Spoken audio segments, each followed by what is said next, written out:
It's always such a kerfuffle to set up these videos.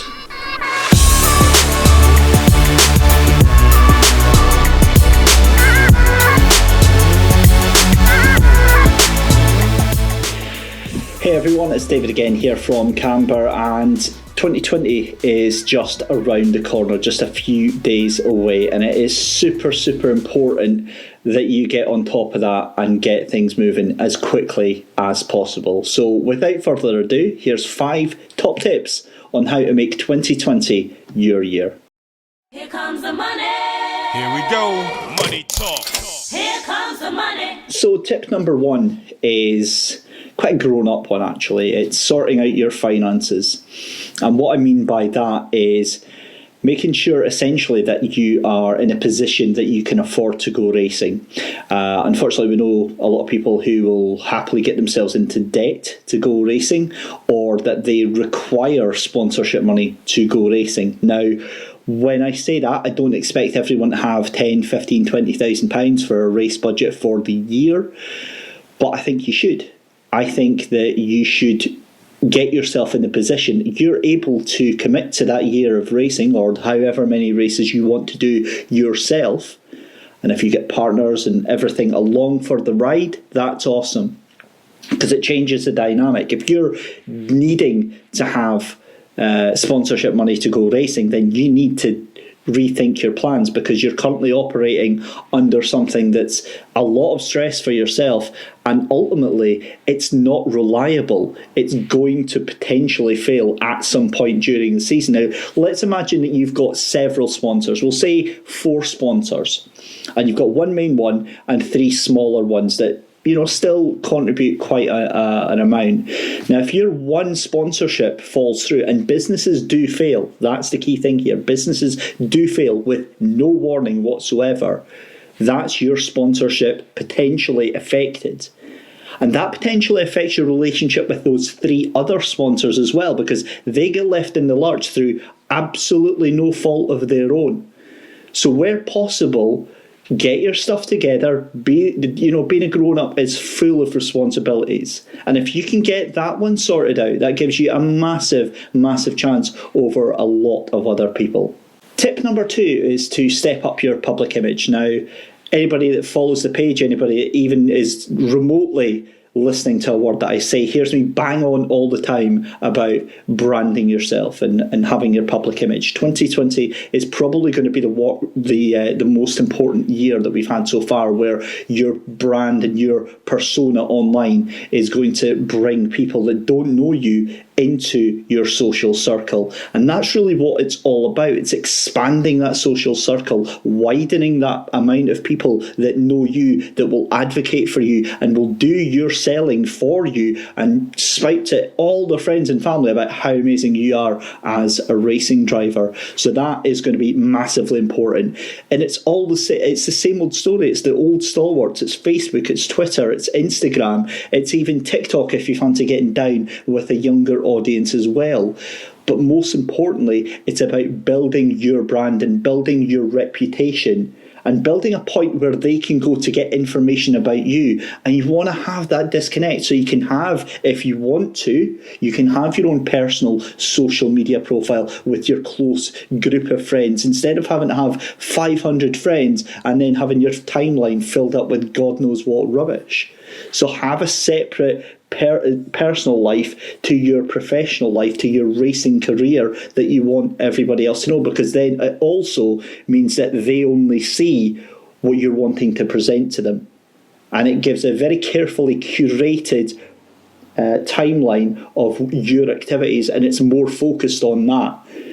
I see a lot of businesses that are specialising in one aspect, that's their niche over there, and they're posting about what's Christmas #1 or what the weather's like, in this really desperate attempt to get some sort of attention and to get some sort of engagement. So don't do that. Stick to your niche. Keep your personal profile, your personal brand page distinctly unique to what you're doing, and that's where you'll build up the following doing that. If you can learn to drive fan engagement by promoting yourself and by promoting your favourite businesses, this is a tool that can be used not just by yourself, but to promote yourself to potential partners and friends who are coming on board to help support you through your racing season. Now, you're going to have to bear with me for these next couple of tips because they might seem a little bit airy-fairy to some of you. Now, I am a massive advocate of mental health and mental health support, and I think that within the racing scene, there is an untold amount of damage that gets done to people's egos, to their mental health, to their well-being, and to their general sanity. It is a high-pressure, highly volatile environment to be involved in motor racing. And for me, tip number 3 is to learn to be more grateful. Now, that sounds really, really daft, but I do need to explain a little bit. For me, I find that gratitude and practicing gratitude, practicing being grateful for things, is an incredibly important tool for keeping a hold of your mental health and keeping that stability going. Because what that does is that keeps you focused on the positive things that you've had. Now, we lately, as human beings in our society, we tend to focus on the negative things. It's too easy for us, especially being Scottish. And I've mentioned this numerous times before. It's very, very easy to focus on the negative things.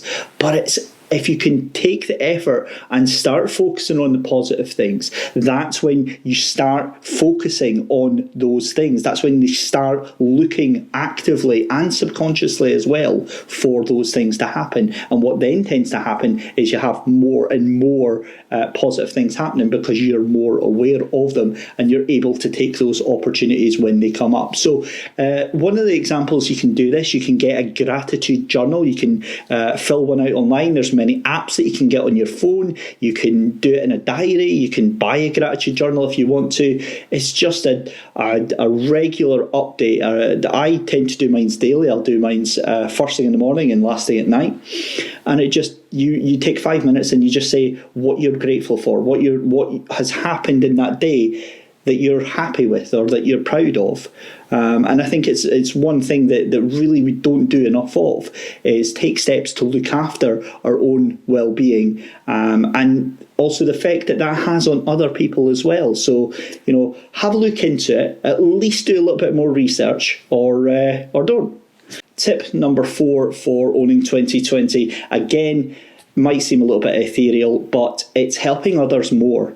And that is as vague as a sentence as I can put. That doesn't just go for your racing career, that goes for your day-to-day life, that goes for when you're out and about in the street.